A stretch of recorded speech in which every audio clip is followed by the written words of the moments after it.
Good afternoon, ladies and gentlemen.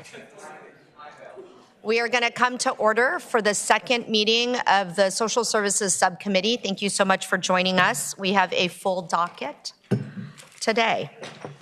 We have some administrative action items. All right, here we go. By the request of the patron, would you, Madam Clerk? Oh, yes, Madam Clerk reminded me we should take attendance. Thank you so much, Madam Clerk.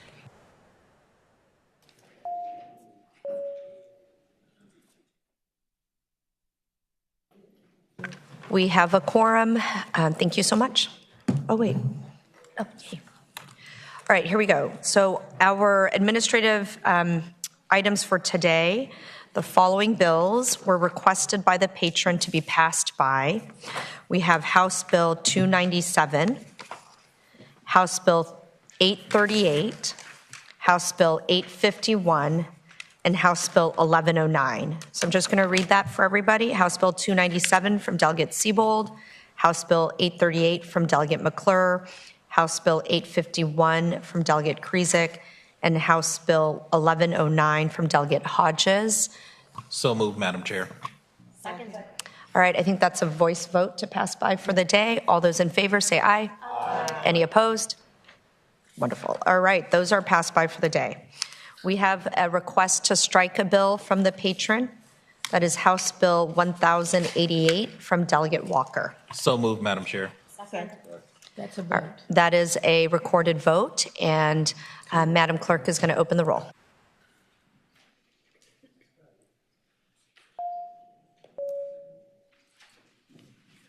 Just 1 second. It's not displaying on the board. Oh no, here we go.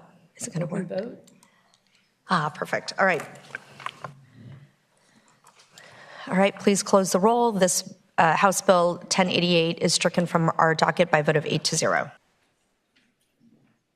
All right, we have Delegate Shin. I believe you need to be in Labor and Commerce. Would you like to go? That would be excellent, Ms. All right. Would you mind if I presented from here? That's so fine. Excellent. Thank you so much. Give me just 1 second. If you'll give me 1 second, Madam Chair, I will get going. I'm so sorry. Okay. So the first bill I have up for your consideration, Madam Chair and members, is House Bill 37, which might look familiar to some of y'all because it correlates to, is a follow-up to my 2024 bill, House Bill 908. Back in 2024, we passed a bill to amend the financial eligibility standards for certain waivers providing services to individuals with developmental disabilities, so that Social Security disability insurance income would be disregarded by the department when calculating such individuals' financial eligibility for those waivers. We agreed generally with the premise of the bill, and then as often happens, we went to the Senate and it got a little funky over there, and they threw on a sunset clause.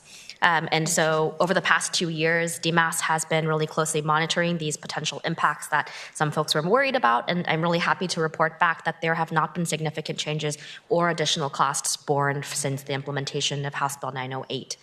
Prior to the passage of 908 in 2024, Virginians living with disabilities who had a Medicaid funded waiver, they used those to pay for group homes, community supports, and services to build their independence. They received and still receive a monthly income limit of no more than 300% of the maximum supplemental security income, or SSI, to receive or to maintain this waiver.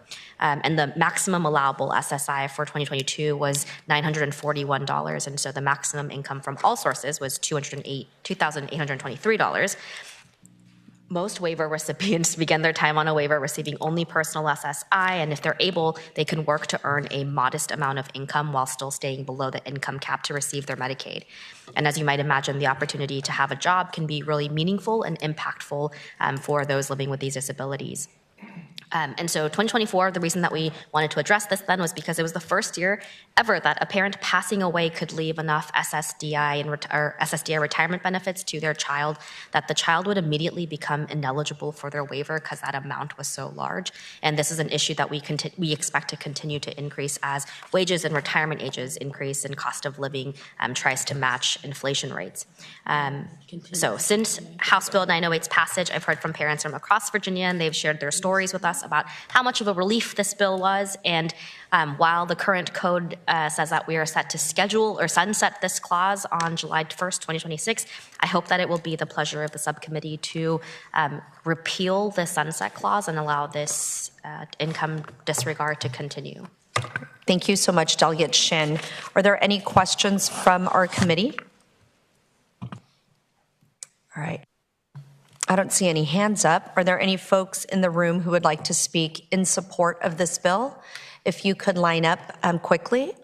We have a lot of bills to go through, and generally I would love for everybody to be able to share personal testimonial and such. But I do ask today that if you are able to keep your remarks to things that, to share new points that have not been discussed by witnesses before you, that would be really helpful. I'm gonna ask our IT team to set that every individual gets 1 minute to present, all right? Good afternoon. Thank you. Madam Chair, members of the subcommittee, I'm Dennis Finley. I'm the parent and constituent behind the original 2024 bill.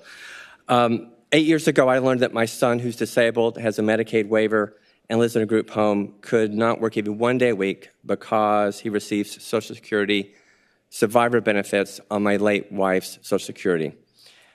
She passed away in 2010. Those benefits push them too close to the Medicaid income cap, as Delegate Shin discussed. This SSDI income disregard fixes that problem, and it does something remarkable. It affects only about 100 people throughout the state. It costs the Commonwealth nothing. It brings additional federal Social Security dollars, and that's important, Social Security dollars into Virginia's disability system. It allows people with disabilities to have meaningful jobs. It gives them a little bit of additional income, but it also provides more funding to group homes because they get a portion of that earned income. I respectfully ask you to make the SSDI income disregard permanent to bring independence and opportunity to some very special people. Thank you. Thank you so much, Dennis, for coming down to testify. Good afternoon. If you could add new insight, I would appreciate that. Thank you. Yeah.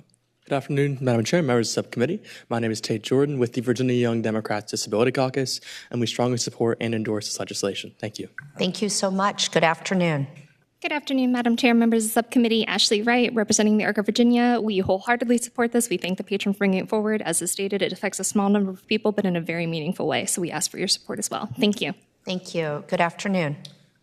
Good afternoon, Madam Chair and members of the Social Service Subcommittee. My name is Brett Corsello, and I'm a financial professional here in the Commonwealth of Virginia, serving families impacted by autism and other special needs. I am requesting your support to vote yes in favor of HB 37. Thank you. Thank you, Brett. Good afternoon. Thank you, Madam Chair. Ann Flippen with the Autism Society of Central Virginia. We strongly support this bill. Thank you. Good afternoon. Hello, Madam Chair and members of the Social Services Subcommittee. My name is Diane Corsello. My husband and I have worked collectively for over 80 years in the Commonwealth. We will soon be eligible to collect our earned Social Security benefit. However, in doing so, we would be jeopardizing our son's eligibility for the DD waiver. Our worst nightmare is that if either me or my husband pass away, he would no longer receive the benefits that he has received for decades. In addition, when my husband and I begin to start collecting our Social Security benefit, our son that has been working for over 9 years for 20 hours a week would be forced to reduce his hours to 2 hours per week. No one would hire him. No one would employ him. And that is really a disservice not only to our son, but to all of the disabled individuals here in the Commonwealth.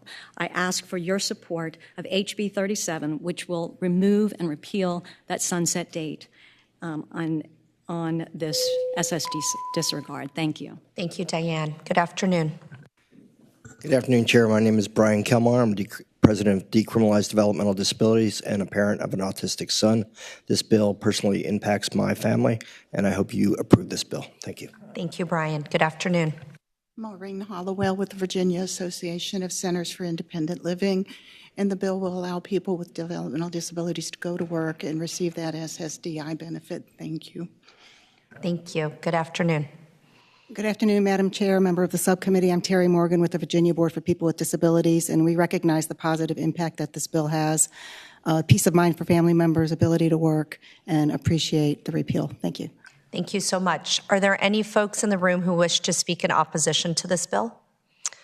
Okay, I think that we have some folks online, and I will ask the folks online also that you please share new insights that we haven't heard already this afternoon, and if you can keep your comments to 1 minute each. I'll start with Lucy. Good afternoon, Lucy Beadnell from the ARC of Northern Virginia. Thank you to Delegate Shen for carrying this. I wanted to share on behalf of the families we've helped see this bill implement in the last year that it has been life-changing. And on behalf of Pam and Donna, sisters in Loudon, raising adult sons with developmental disabilities, they cried on the phone yesterday and said, good, this means our husbands are finally allowed to die once they get this done. That is the peace of mind you're giving to families. Thank you. Thank you so much. I'm just going to go through, I think this is a list in the order that folks signed up, to Teresa, who is my own constituent. Thank you, Delegate Shen. Thank you, Madam Chairman. Thank you, Delegate Shen, for this bill, and thank you, Madam Chairman, for the opportunity to speak. We really appreciate at the Virginia Autism Project everyone in support of this bill. Thank you. Thank you so much. Mark? Can you hear me? I am in Chesapeake. Can you hear me okay? Yep, perfect. In Chesapeake, I have a 35-year-old autistic intellectually disabled son who requires constant attention. I'm actually a Social Security beneficiary that if I die tomorrow and this bill is not extended, my son will lose his Medicaid waiver slot. Literally, he'll be over $100 because he's entitled to 75% of my Social Security benefit upon my death. That would put him at about $3,000.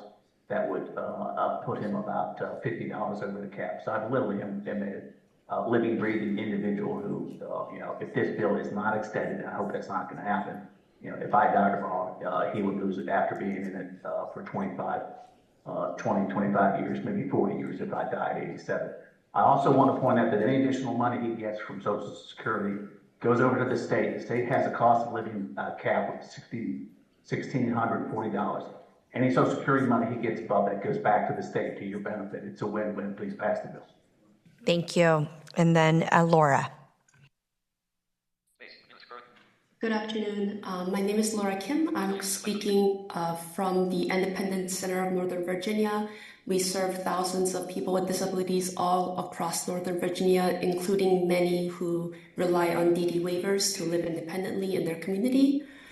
We urge support for this bill, HB 37, which would protect people's critical support for this DD waivers, not lose it based on a technical income change. Thank you. Thank you so much. I don't think we have anybody else in the virtual waiting room to speak in opposition to this bill, and it is now before the committee. Madam Chair. Delegate Henson. I move to report this bill. Second. Okay, this bill has been properly motioned and seconded to report. Thank you so much, Madam Clerk, for opening the roll. All those, please cast your vote.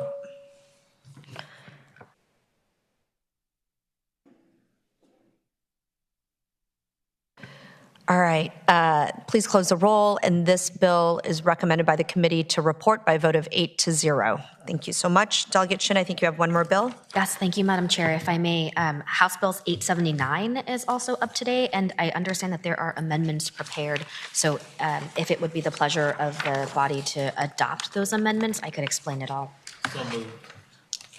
All those in favor of adopting the amendments, so they're properly before us, say aye. Aye. Any opposed? All right, if you can please explain your bill and the amendments, that would be great. Thank you, Madam Chair. So House Bill 879 addresses a very specific issue that came to light late last year. In August, we learned that the Department of Social Services had divulged the personally identifying information of almost 800,000 Virginians to a federal agency that had requested it. And so we want to make sure that we're putting in some notification processes to make sure that folks know that that's happening. To qualify for public assistance programs like SNAP, Medicaid, or TANF, Virginians have to provide local DSSs or Departments of Social Services with their most sensitive information like dates of birth, their social security number, addresses, and phone numbers. And under current law, Virginia agencies are required to keep this information confidential, but they are increasingly receiving requests to share it for purposes other than for administering these programs. When Virginia does share this information, impacted individuals don't even know that their data has been shared with outside entities. And as I said, this happened just last year, and so this isn't really a hypothetical concern, but we are retroactively trying to do something about it. The request that affected the 800,000 Virginians receiving SNAP benefits wasn't just for those 800,000 folks currently receiving SNAP benefits, but also for anyone who had applied for or received SNAP benefits for the past 5 years, including those who had been denied and people who had received benefits temporarily after a COVID-related layoff. FOIA requests revealed that the Commonwealth agreed to share this information and then notified nobody that this was happening. HB 879 addresses this by requiring public notice when DSS receives a request for information of 25 or more of their applicants or recipients of public assistance for any purpose that's not related to administering their programs. We ask that the notice be posted on the agency's website within 10 days of receiving that notice or that request, and include the information about who is requesting that information, what information was requested, the stated purpose of that information, and whether the agency intends to comply and when, as well as contact information for the representative. This bill does not prevent agencies from sharing lawfully requested information, nor does it require individually mailed notices. It just, and it also applies when that request affects 25 or more people who are in that program. So routine warrant requests for criminal investigations would not trigger a notice. It was brought to our attention that local departments rarely receive these direct requests directly, and so the amendments are a reflection of that. And clarified that we remove local directors from the requirement of having to be the ones to share the public notice, and we shift that to the Commissioner of DSS. Today, over 1.8 million Virginians rely on Medicaid and over 830,000 rely on SNAP, and that's about a quarter of our population in the Commonwealth. It seems to me that the residents of the Commonwealth should be able to trust the Commonwealth with their most sensitive information, and that if we are going to be sharing that with outside entities, they ought to know that that's true. So I hope it will be the pleasure of this committee to report the bill. Thank you so much, Delegate Shin. Could you, and I'm sorry if I missed it, but could you state again what the amendments, how that's different than the bill that you introduced? Yes. Madam Chair and Council, if you would correct me if I'm wrong on this, I understand that after programs, we've actually inserted that the Commissioner determines that it must share the information under state or federal law. And again, that shifts that responsibility out of the local DSSs. And we strike local director. And then we also say if a local department, after the word request on line 35 potentially, if a local department receives a request for a record or information, including PII, concerning 25 or more applicants, the local director shall forward that request to the Commissioner to evaluate compliance, and if appropriate, they'll issue the notice in accordance with this section. And so again, it's just about shifting the responsibility away from the local directors of DSS and making sure that the Commissioner is at the head of that. Okay. Great, thank you so much. Are there any questions from our subcommittee members? I don't see any hands up. Are there any folks in the room who wish to speak in support of this bill? Thank you so much. If you can please come and line up, and if you can, similar to the previous bill, if you can keep your comments to new insights that have not yet been shared, and please keep your comments to 1 minute each. Thank you. Good afternoon. Thank you, Chairwoman Tran. Good afternoon. My name is Majesta Doyle-Lanini. I'm a senior attorney in the Legal Aid Justice Center's Health Justice and Public Benefits Program. We thank Delegate Shin for bringing this bill. In my role, I work directly with households who are applying for public assistance every single day, and we're constantly advising them on how their information may be used. Over the past several months, we have had to advise many families that Virginia has given consent to give over their data, and we don't necessarily know whether that has been sent or how it is being used. For all of these reasons and a lot more, LHAC supports this bill because it will build trust between Virginians who are using public assistance programs and engaging with Virginia's agencies. It will make sure that there's transparency and that the public can follow along with the agency's reasoning in determining why it must comply with requests for information. And it fills a gap that's in existing law. Right now, the law already requires that the agencies determine whether there is a lawful request, but it doesn't require for them to notify the public if they are going to comply. For all those reasons, we ask that you support this bill. Thank you. Good afternoon. Good afternoon, Madam Chair, members of the subcommittee. I'm Hannah Wyatt with the Virginia Poverty Law Center, and I'll keep it very brief. We support what LHAC just said. We very much support the bill, and we thank the patron for bringing it. Thank you. Thank you. Are there any folks in the room who wish to speak in opposition to this bill? All right, I don't see any hands up. It's back with the committee. House Bill 879 as amended. Move to report as amended.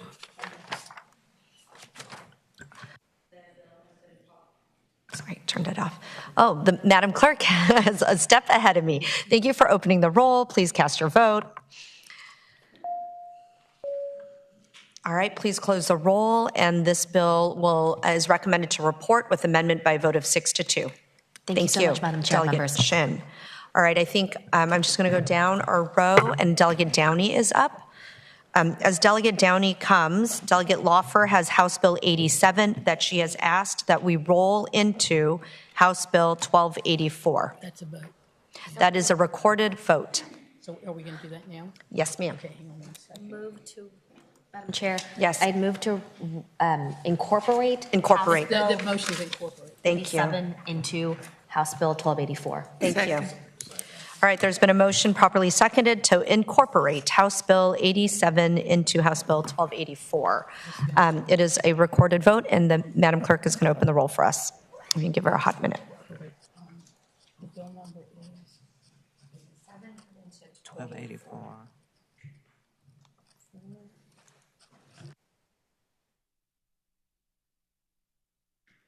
All right, please cast your vote. Okay, and that incorporation passes by a vote of 8-0. Thank you, Madam Clerk. So now I believe we have the House Bill 1284 that has a substitute now because the other bill was incorporated. If we can get a motion on that. Move to substitute. All right, all those in favor say aye. Aye. Okay, so as substituted, House Bill 1284 is now in front of us. Good afternoon, Madam Chair and members of the subcommittee. I'm here to introduce House Bill 1284 with substitute. Do we need to speak to the substitute or? No, because it is the other bill that's incorporated, so it is the same. Essentially, you can speak to your bill. I also have an amendment. Oh, you have an amendment. Okay, please share that amendment. Well, the amendment is basically narrowing the scope of the bill just to the coverage of provider-to-provider consultations called e-consults and not the patient to initiated consults. All right, I think we need to move the amendment, so that's before us. Second.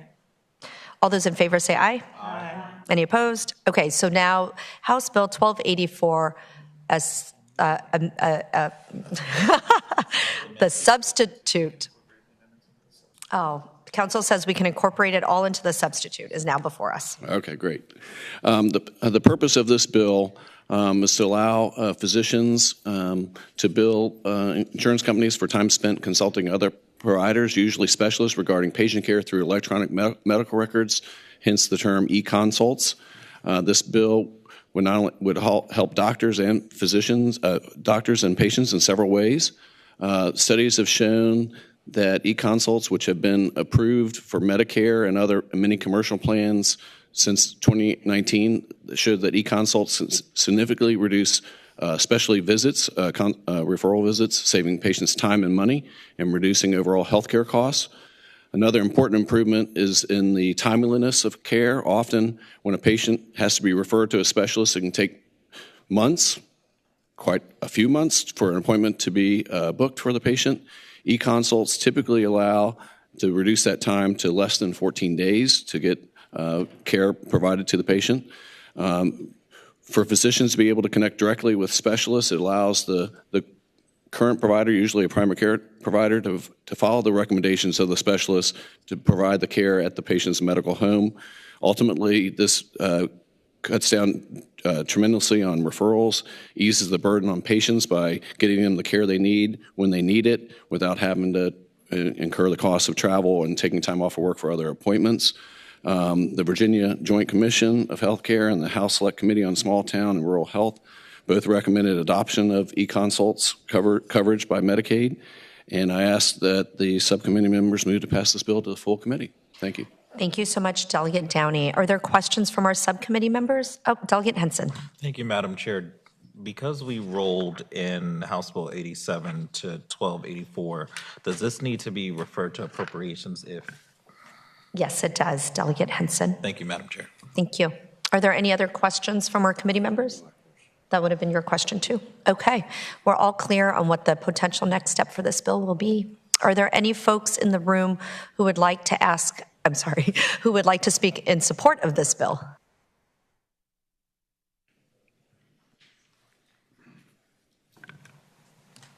Good afternoon. Good afternoon, Madam Chair. Clark Barron with the Medical Society of Virginia. When it comes to the Commonwealth, we have a very simple rule when it comes to telehealth. We should do what Dr. Karen Ruban tells us to do.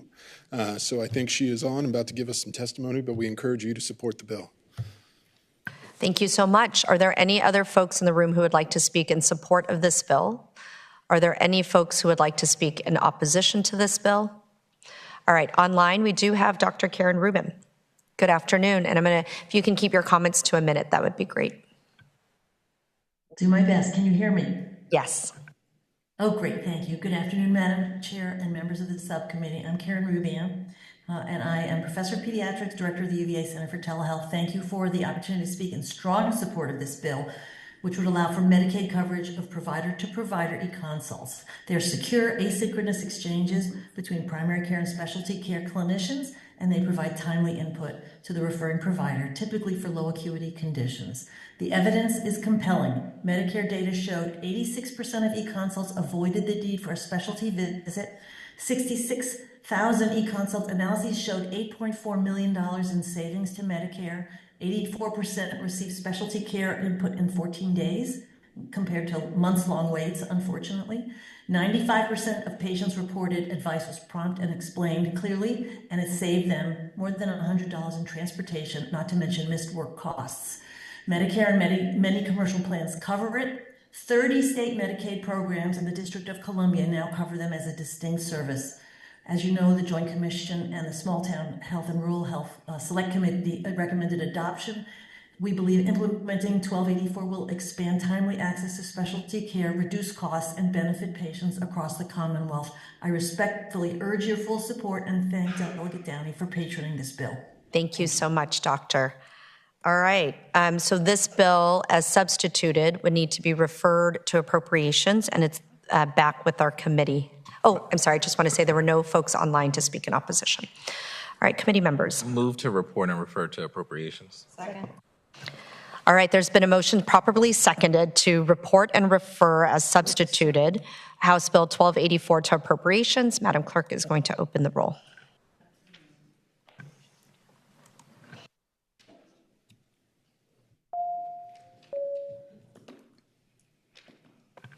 And we can close the roll, and that recommendation moves forward by a vote of 7-0. Thank you so much, Dr. Downey, Delegate Downey. Thank you, Madam Chair and subcommittee members. Have a good day.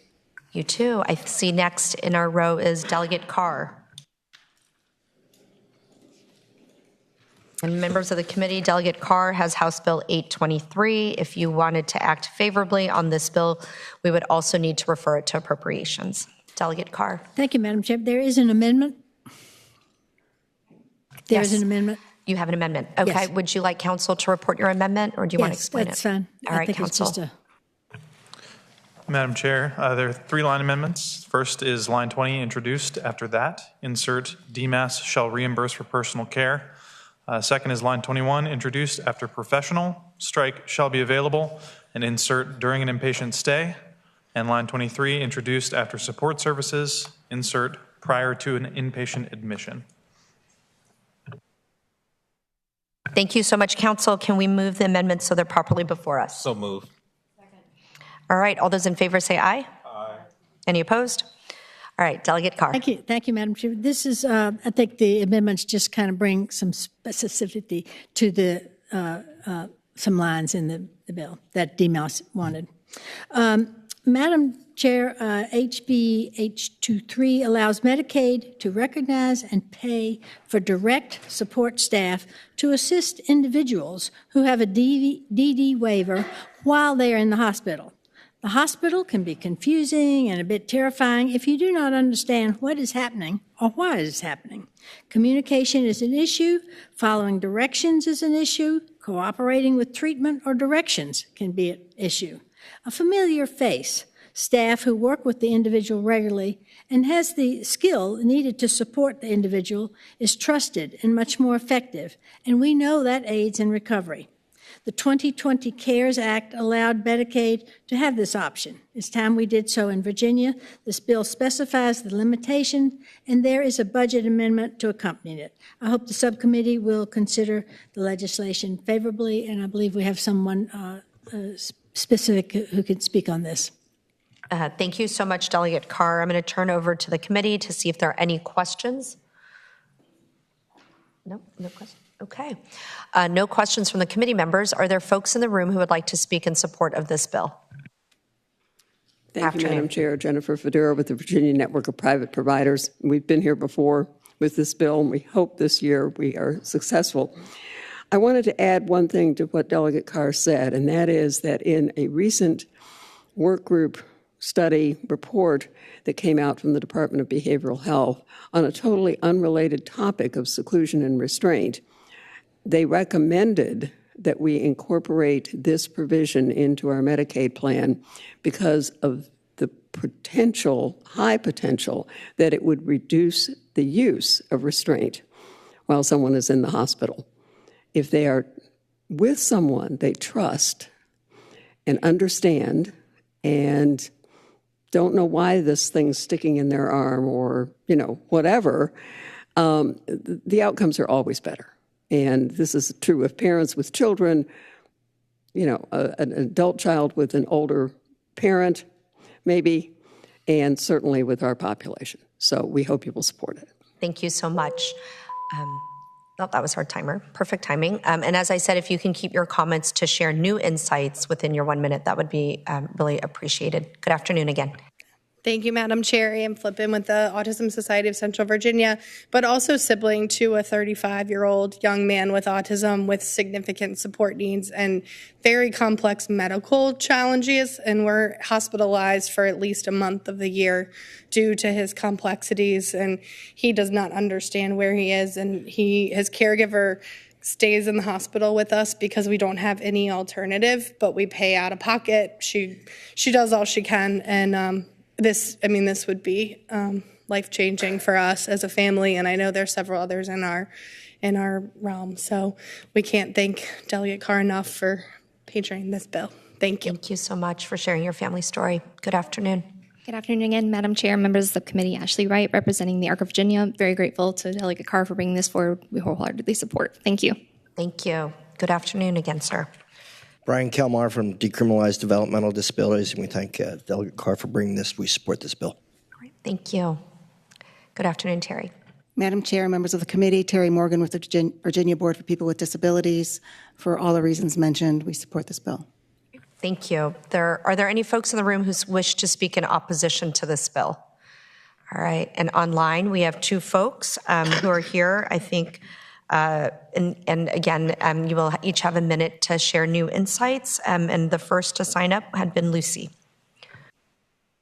Lucy Beedno with the Arc of Northern Virginia. Wanted to echo what had been said and give the strongest possible support to the bill. Thanks to Delegate Carr.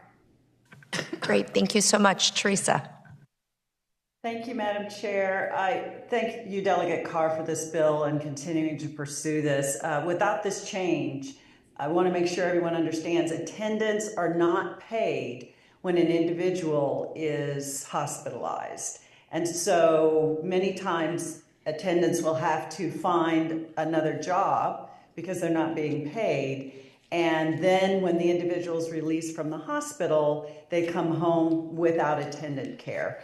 And Flippin, it gave a good example of families have to pay for this out of pocket otherwise. Thank you very much, and I hope you vote in support of this bill. Great, thank you so much. The bill is back, the amended bill is back with the committee, and the appropriate motion would be to refer the amended bill to appropriations. Move to report and refer the amended bill to It appropriations. has an amendment. Yeah, we did say amendment, amended bill. Okay. All right, that motion has been made and properly seconded to report and refer to appropriations, the bill as amended. Madam Clerk, if you can open the roll.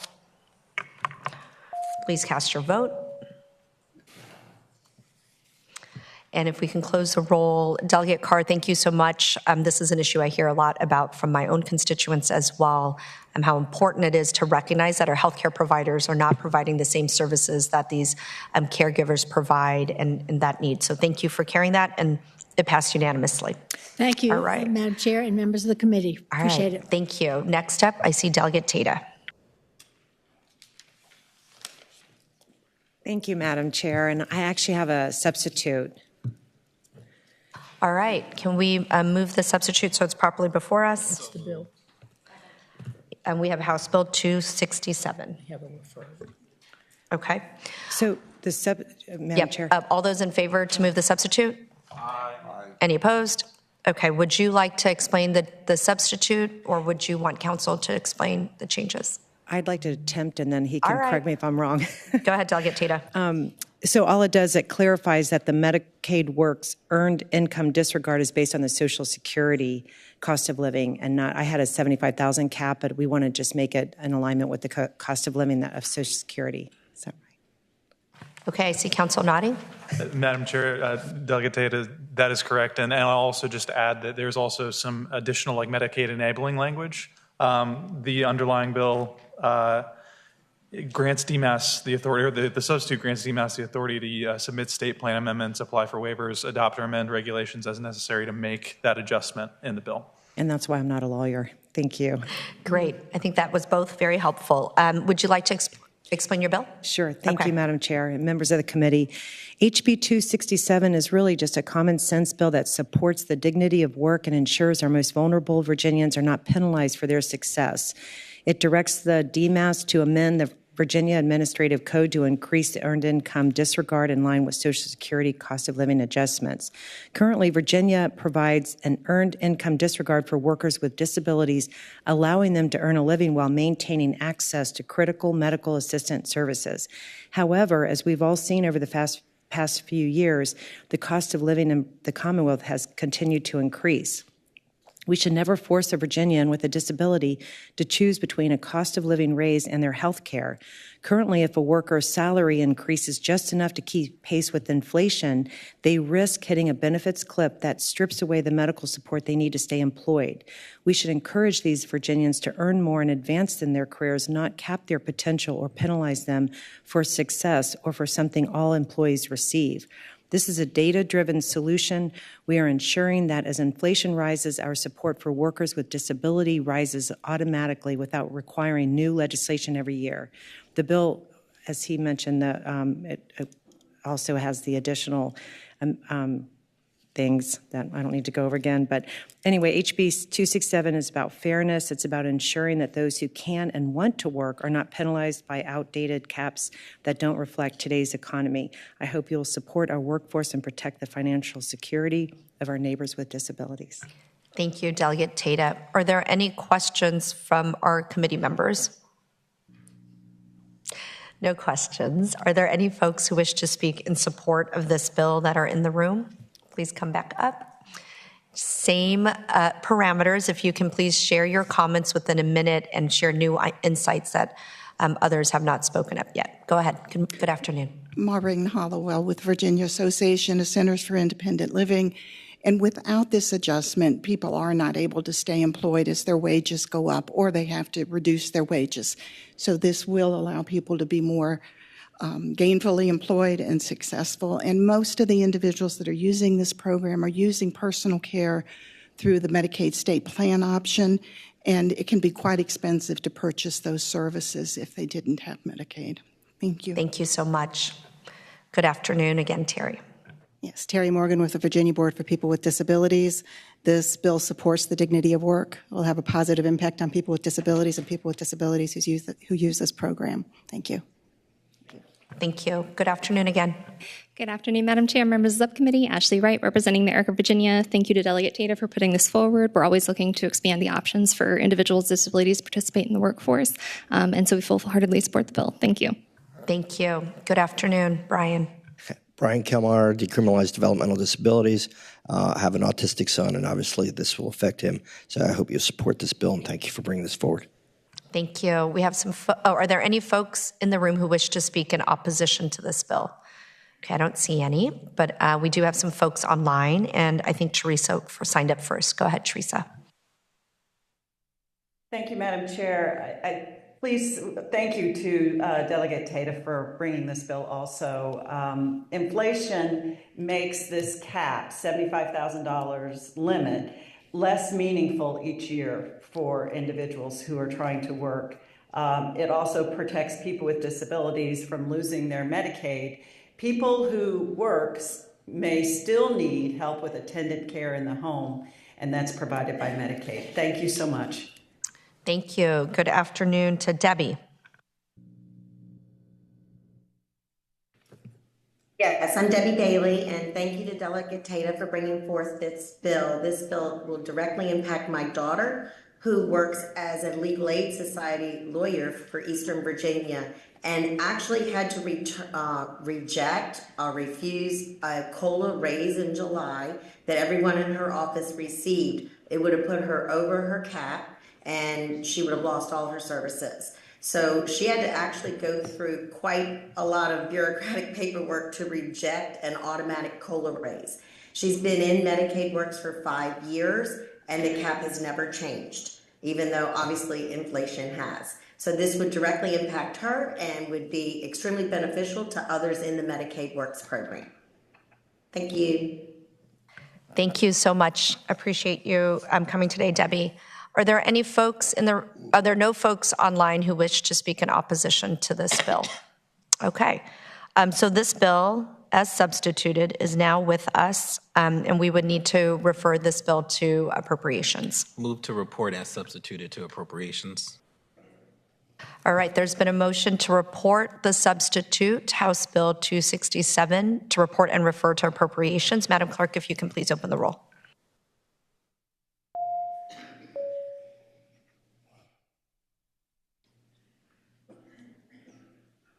Okay, we can close the roll, and that recommendation passes by a vote of 5-0. Thank you, Delegate Tata. Thank you, Madam Chair. Next, I see Delegate Cousins. Thank you, Madam Chair, members of the subcommittee. Delegate Cousins has House Bill, 855. Yes. Thank you very much.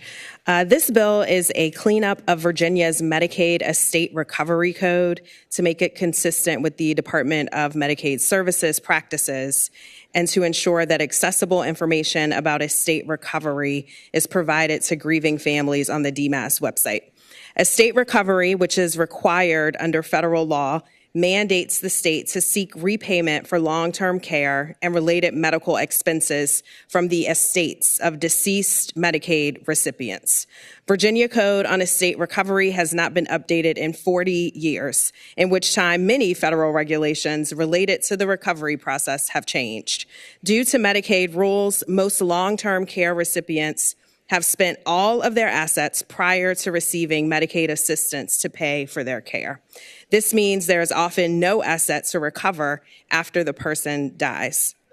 Where someone may have an asset at death, if the family does not know their options, such as to request a hardship waiver, estate recovery can further impoverish low-income families.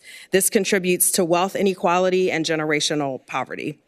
Even when there are no assets at someone's death, the process of receiving an inquiry for estate recovery can cause grieving family stress and hardship as they try to understand what estate recovery is and how it affects them.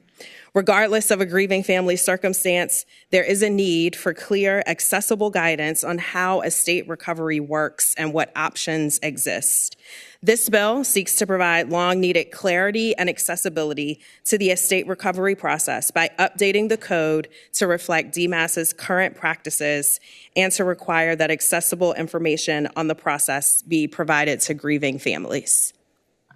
Thank you so much, Delegate Cousins. And just a note to our committee members that if we favorably report this bill, we would need to refer it to appropriations. Are there any questions from committee members? I don't see any hands up. Are there folks in the room who wish to speak in support of this bill? Please line up. And as I mentioned to others, everybody gets 1 minute, and please share new insights that haven't already been highlighted before. Good afternoon. Good afternoon, Chair and members of the committee. Emily Hardy, Elder Law Attorney with the Virginia Poverty Law Center, and we thank the delegate for bringing this bill. Elder law attorneys are contacted by family members who receive these kinds of notices. They struggle to give advice on what options those family members have because the code, the policy, the regulations, and the process differ. We ask that you support this bill, which is common sense. It's a cleanup, and it makes sure that our code is clear in what the process is so people know what their options are. Thank you very much. Thank you. Good afternoon. Good afternoon, Madam Chairwoman. We also thank Delegate Cousins for bringing this bill. My name is Modesta Dory-Lanini from Legal Aid Justice Center. I just want to share an example of how this can really deeply impact households. This past fall, our law students that we work with, helped represent someone who had received a notice for estate recovery 3 weeks after his mother had passed away. He had lived in that house his entire life. He had been her caregiver for the final months of her life. And within 3 weeks of her passing, he was starting to panic about potentially being plunged into homelessness. There was no backup plan. This was the home that he had been promised by his mother. And so to protect families from that, we ask that you all support this bill. Thank you. Thank you. Are there any folks in the room who wish to speak in opposition to this bill? All right. There are no folks who have signed up online, and House Bill 855 is now back with our committee. Move to report and refer to appropriations. All right. There's been a motion properly seconded to report and refer House Bill 855 to appropriations. Madam Clerk, if you can open the roll. Please cast your vote. Okay, please close the roll, and that motion has been approved by a vote of 5-0. Thank you, Delegate Cousins. Thank you. Next, we have Delegate Fagans. Delegate Fagans has House Bill 66. Good evening, Madam Chair and committee members. I have a substitute. All right. Can we get a motion to have the substitute properly before us? So moved. Second. All those in favor? Aye. Any opposed? Okay, the substitute is now before us. Delegate Fagans, would you like to explain the substitute, or would you like counsel to explain I can the quickly changes? explain some of the top lines of the substitute. All right, go ahead. Madam Chair, the substitute was accepted from the working with the administration, and the main part is that instead of directing immediate modernization of implementation of a plan, this asks for it limits to a third-party study for DMAS and DSS, and so that is the major part. Is what councils state that's the. Madam Chair, Delegate Fagans, yes, that's correct. Substantively as well, it also requires a legislative report based on the response from the third-party vendor, and then also requires DSS and DMAS to carry out the plan that they're required to provide in the legislative report after they submit it. Great. Thank you so much. Are there any questions from our committee members? I don't see any hands up, but I would like to ask Delegate Fagans, would this type of modernization of the DMAS and DSS IT systems help with the SNAP error rate that we're facing? Madam Chair, that is actually one of the questions we're trying to get to. That is my intent. That was one of the issues that we heard from the Emergency Committee, which is the genesis of this bill, was the SNAP error and the workload requirements that potentially are going to be coming on. Many of the systems that are utilized are antiquated and were already stressed as is, and with the workload and the potential to come down, that this was my way to start addressing that. Great. Thank you so much. Thank you, Madam Chair.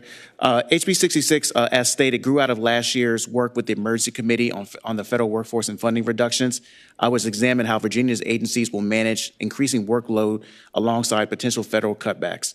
The review made clear that DMAS and DSS, they're already strained, and that those pressures are worsened by outdated eligibility and case management technology. As amended, HB 66 directs DMAS and DSS to contract with an independent third-party vendor to study and develop a comprehensive plan on how we will modernize these systems and to use Medicaid and other benefit assistance programs relying on the Virginia case management system. This bill requires a detailed evidence-based plan addressing the system capacity, staffing needs, funding options, the technical requirements, and of course, one most important part is the implementation timeline, while ensuring compliance with federal advanced planning documents required. It also requires a stakeholder input and recommendation for uniform statewide data entry standards. Finally, the bill requires that the report to the governor and the General Assembly be completed by December 1st, 2026 to guide future procurement and modernization decisions. I respectfully ask you to support and vote favorably for HB 66. Thank you so much, Delegate Fagans. Are there any questions from our committee members? Is your hand up, Delegate Walker? Yes, Madam Chair. So, Delegate, you just indicated that this needs to be done by the end of the year or by December 1st, I think. Is this a reasonable time frame by which to try to pull all this together by the end of the year? Madam Chair, this is, I would state to the delegate that a lot of the work has actually already been completed in previous reports that have not been publicized. The initial idea was for this timeline from the administration. If the administration would state that there would be a different timeline, I would have to wait. I would have to have the administration weigh on that timeline. Thank you, Delegate Fagans. I see our commissioner back in the back, Mr. Carl Ayers, and he's coming up.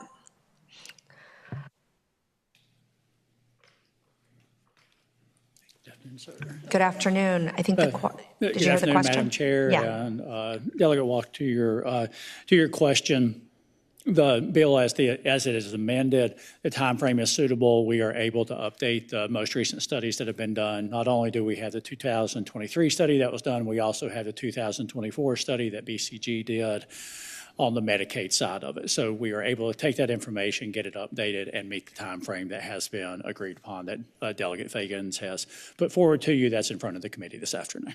Great. Thank you so much. Do you have a follow-up? You're good? Okay. Are there any other questions from our committee members? I don't see any hands up. Are there folks in the room who wish to speak in support of this bill? All right, please line up. If you can keep your comments to 1 minute and share insights that the previous witnesses have not shared before, that'd be great. Good afternoon. Good afternoon, Catherine Haynes with the Virginia Interfaith Center for Public Policy. Just appreciate support for DMAS when they get the services that they need, then they will be able to take care of the people that we all care about. So strongly appreciate this bill. Great. Thank you so much. Good afternoon. Good afternoon. Majesta Dory-Lanini from the Legal Aid Justice Center. We strongly support this bill. Okay, great. Are there any folks who wish to speak in opposition to this bill? Okay, I think we have somebody lined up online. Lucy. Lucy Beadnell from the Arc of Northern Virginia. I wanted to cite that almost monthly, sometimes more, we hear from families who've had Medicaid applications processed erroneously. I was just working with a family who, after 20 years, had her son lose his Medicaid waiver because the system processed his application wrong. And referencing Delegate Shen's HB 37, which you all heard recently, it took well over a year for that to be put in place. And we were ultimately told the Medicaid processing software was so old, they found a space for it in railroad worker retirement benefits, which made it almost impossible for DSS workers to find and use and resulted in some erroneous denials. So the disability community is feeling the pain acutely and would strongly support efforts to modernize this software. Thanks to the delegate for bringing it. Thank you so much. Are there, and there's nobody to sign up online to speak in opposition to the bill. This bill is back with our committee as substituted, and it would also need to be referred to appropriations. Madam Chair. Delegate Cohen. Move to report as substituted and refer to appropriations. Second. Okay, there's been a motion to report and refer the substitute to appropriations. It's properly seconded. Madam Clerk, if you can open the roll If members can cast their vote. And if you can close the roll, and that motion passes by a vote of 5-0. Thank you so much, Delegate Figgins. Thank you, Madam Chair and committee members. Delegate Livier Bowling.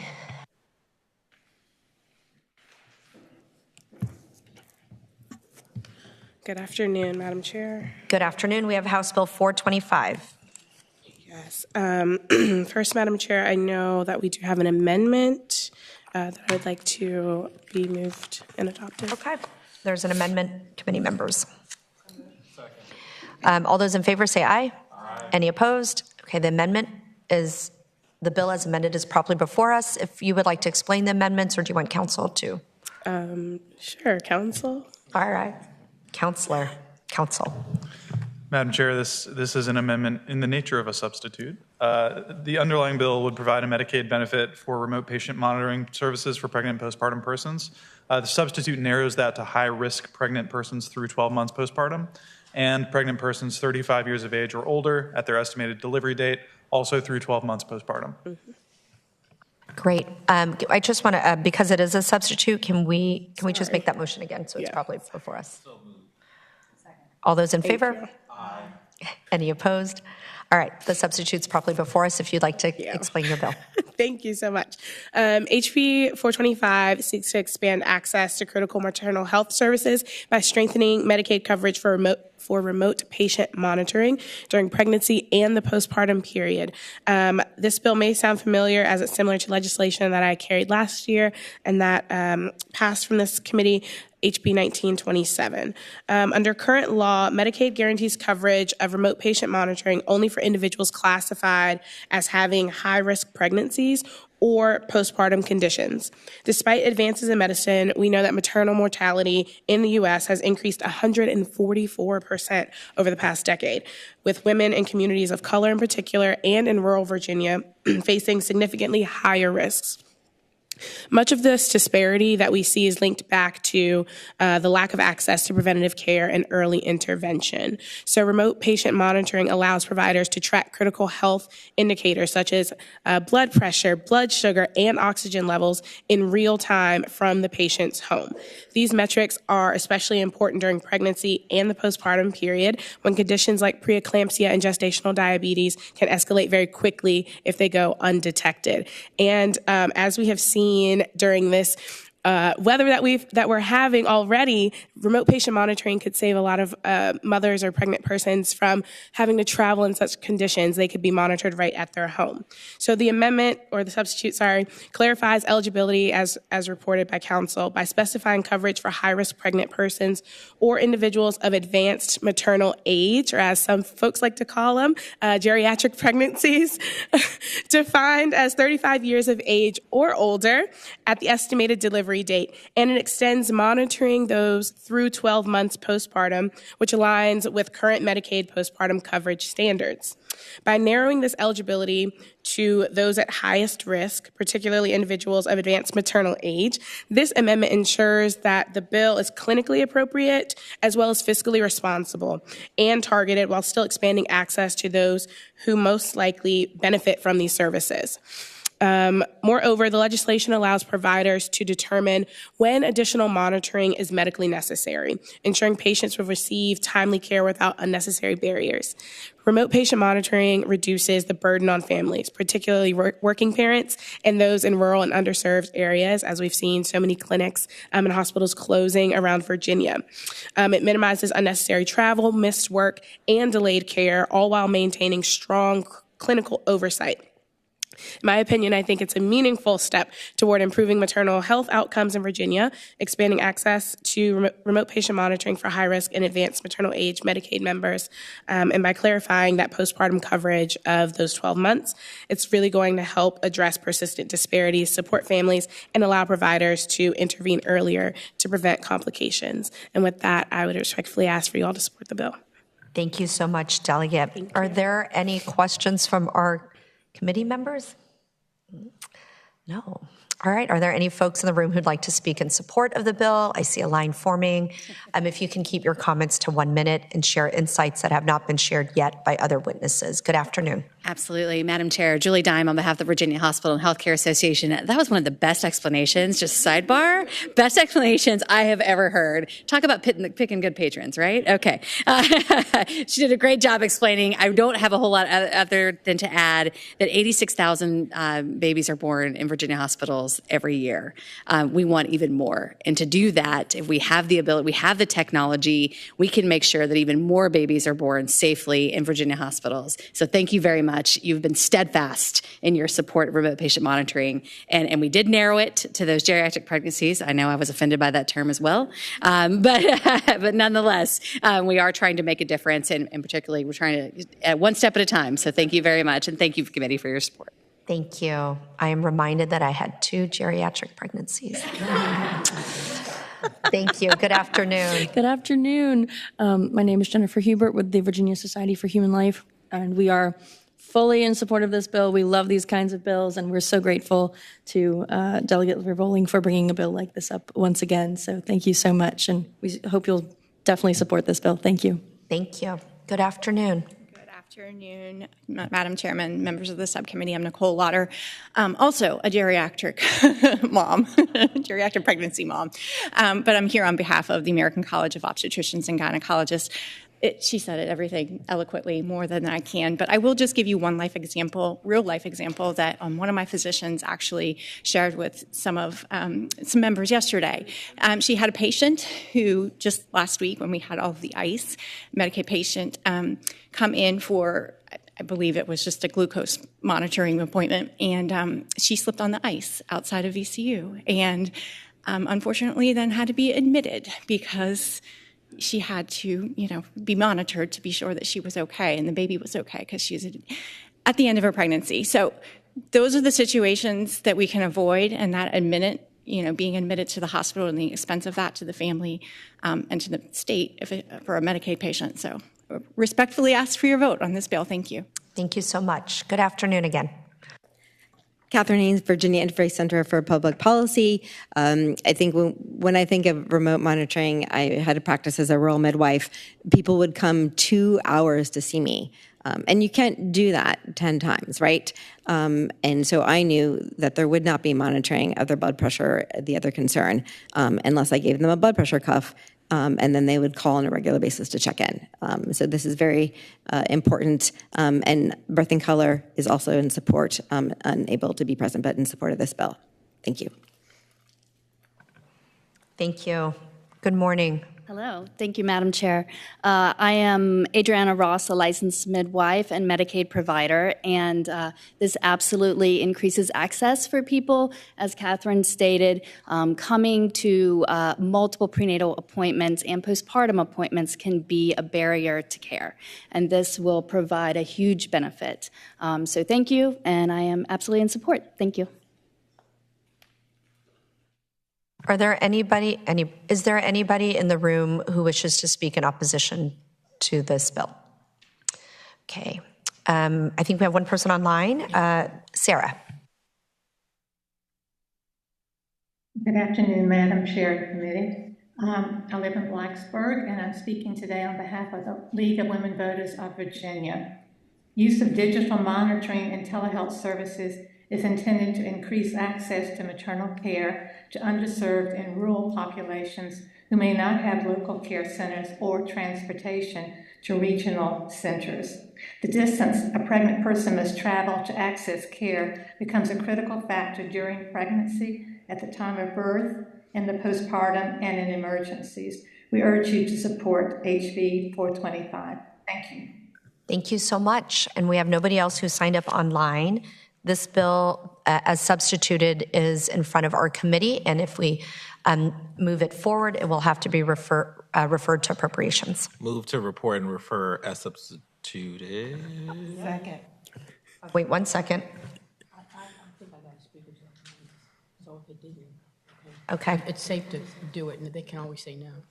Okay, the clerk is suggesting that we send it upstairs. Sorry, can you make that motion again? Yeah, move to report as substituted upstairs to appropriations. Second. All right, the bill as substituted has been, the motion is to report and refer the bill as substituted to appropriations. The substitute. Yep. All right. That motion has been properly seconded. Madam Clerk, if you can open the roll. And if we can close the roll by a vote of 6-0, we're supporting all of these mamas with geriatric pregnancies. I'm so glad. Thank you. Thank you, Madam Chair, members of the subcommittee. Thank you, Delegate. Okay, so we have 2 bills left that are from members of our subcommittee. We will start with Delegate Cohen, if that's okay, Mr. Uber Chair. Okay.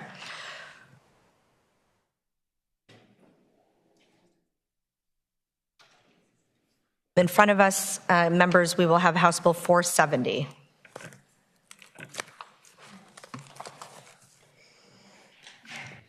Thank you, Madam Chair and committee members. I have HB 470. HB 470 streamlines Virginia's consumer-directed Medicaid program by making the individual receiving services the default employer of record, aligning us with best practice states like Ohio and Kentucky. It preserves flexibility by still allowing individuals to delegate employer duties, such as hiring caregivers, managing payroll, and supervising staff. Today, every time the employer of record changes, the person's entire tax profile must be rebuilt, including new tax accounts and a new employer ID number, or EIN, which can delay caregiver pay. In 2024 alone, one fiscal employer agent processed more than 700 of these changes, showing just how burdensome the current system is. HB 470 fixes this by keeping tax information stable with the individual, reducing administrative burden, and ensuring continuity of care for the people who rely on these services, and also ensuring that the people who provide that care get paid. Thank you so much, Delegate Cohen. Are there any questions from our committee members? I don't see any hands up. If you would like to speak in support of this bill, please come forward. Please keep your comments to 1 minute and share insights that have not already been shared by a previous witness. Thank you so much. Good afternoon. Good afternoon again, Madam Chair, members of the subcommittee. Ashley Wright, representing the ARC of Virginia. Very grateful that Delegate Cohen has put this forward. We see it as a measure to reduce administrative burden for those individuals receiving services under the consumer-directed care model. And so we ask for your support as well. Thank you. Thank you. Good afternoon again. Maureen Hollowell with the Association of Centers for Independent Living. The burden for this often sits at the feet of the attendant. The attendant is delayed pay or does not receive the pay when this change in EIN occurs. And that often results in that attendant, which are already short supply, quitting and leaving the program. So we hope that this will help retain attendance. Thank you. Great. Thank you so much. Good afternoon. Madam Chair, Sarah Herbert with Consumer Direct Care Network. We support 15,000 participants in this program in the state of Virginia. So we do this work every day. We fully support this bill and thank the delegate for bringing it. We think it will decrease administrative burden greatly and prevent delays in pay to caregivers. Great. Thank you so much. Good afternoon again. Terry Morgan, Virginia Board for People with Disabilities. As mentioned, this bill will have a positive impact on people receiving CD services, their families, reduce administrative burden. We thank the delegate for carrying the bill. Thank you. Thank you. Are there any folks in the room who wish to speak in opposition to this bill? All right. Online, we have Lucy had signed up first. Lucy Beadnell with the ARC of Northern Virginia. Having worked as a service facilitator, I can tell you we saw many families go for months without services trying to sort out issues with employer of record numbers and incredible amounts of administrative burden that resulted sometimes in someone having to appeal the loss of their waiver slot to get things done in time. And we support Delegate Cohen's bill, and thank you for bringing it. Thank you so much. Teresa. Thank you, Madam Chair, and thank you, Delegate Cohen, for this bill. The Virginia Autism Project supports this bill and asks that you vote yes. Thank you. Great. Thank you so much. Are there any questions from this committee? The appropriate motion, if you wish to make it, would be to report and refer to appropriations. Madam Chair, move to report and refer to appropriations. Second. All right, Madam Clerk, if you can open our roll.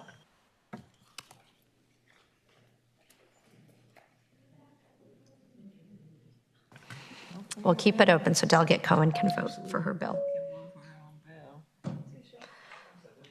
All right, we can close the roll, and that motion was passes by a vote of 6-0. All right, Uber Chairman Willett.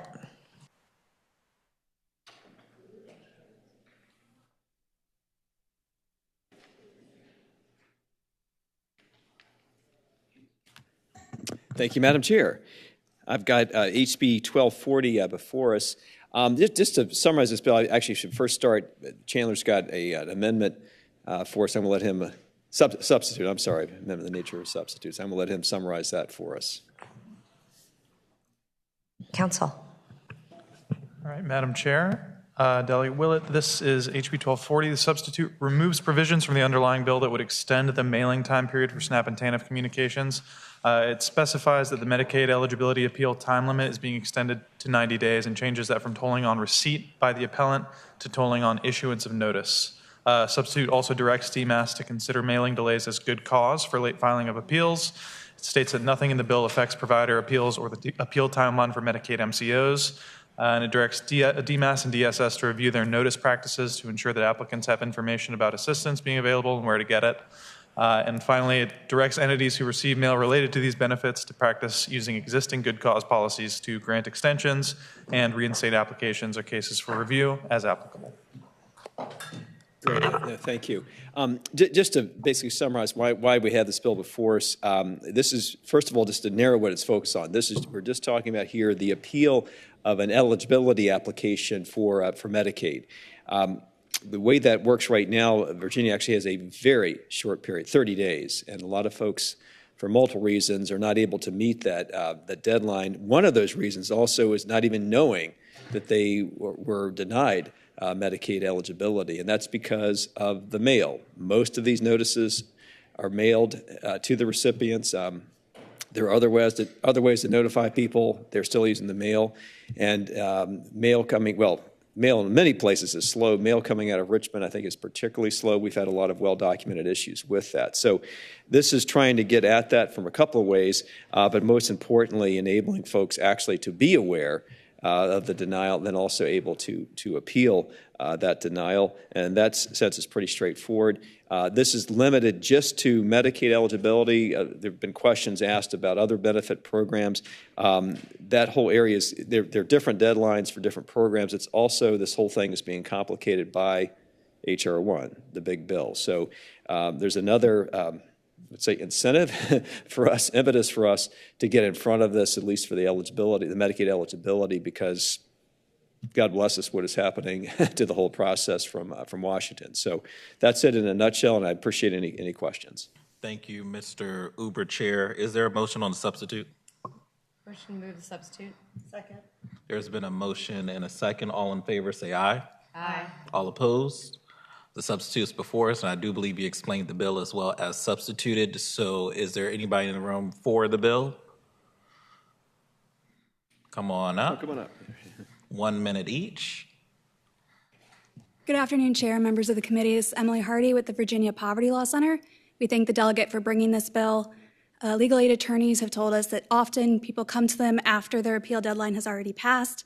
They have no ability to assist those individuals. File stamps are often no longer on mail, no matter sort of what process you use to send them through USPS, so people are not able to show they received the mail late. So this bill is a simple process. It's allowable under federal law.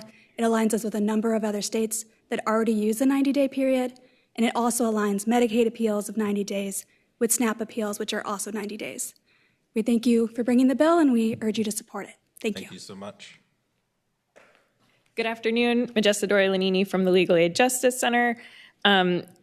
I just want to tell y'all that not even 5 minutes before this committee started, I got a call from our intake folks with someone who is up against the 30-day deadline, having to appeal tomorrow. And I'm like in there trying to read all the documents. So this is going to be a huge, huge help, not just for the beneficiaries, but for the legal aid attorneys as well. We really believe that extending this timeline will give folks more time to meaningfully engage with the process too. Most folks' initial reaction when they get a notice like this is to reach out to their DSS worker. And if they don't hear from them for 2 weeks, they could miss their deadline. And so we just want to make sure that this will help to reduce the actual number of appeals, because folks will have more time to get rid of the unnecessary appeals, and then they'll also be able to get more meaningful legal representation. Thank you. Thank you so much. Anybody speaking against in the audience? And I do believe there's no one online. So, Mr. Uber Chair, sorry, you have the final word on your bill. No, again, I appreciate your time. And I think the last anecdote may be the most compelling testimony of the day of how frustrating this is for families in Virginia. So hopefully we can help them a little bit here. Thank you. Thank you. Mr. Chair, I move to report the bill as substituted and refer it to approps. No? I don't. Oh, it doesn't? Yeah, it can just. Lucky you. Then, Mr. Chair, I'd like to just report with substitute, please. Second. There's been a motion and a second. Madam Clerk, please open the roll.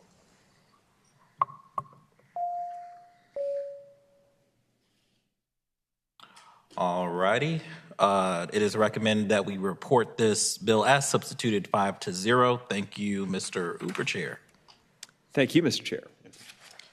All righty. I do believe that ends our docket for today. Just would like to get a heads up, even though I do not sub this committee, I sub others.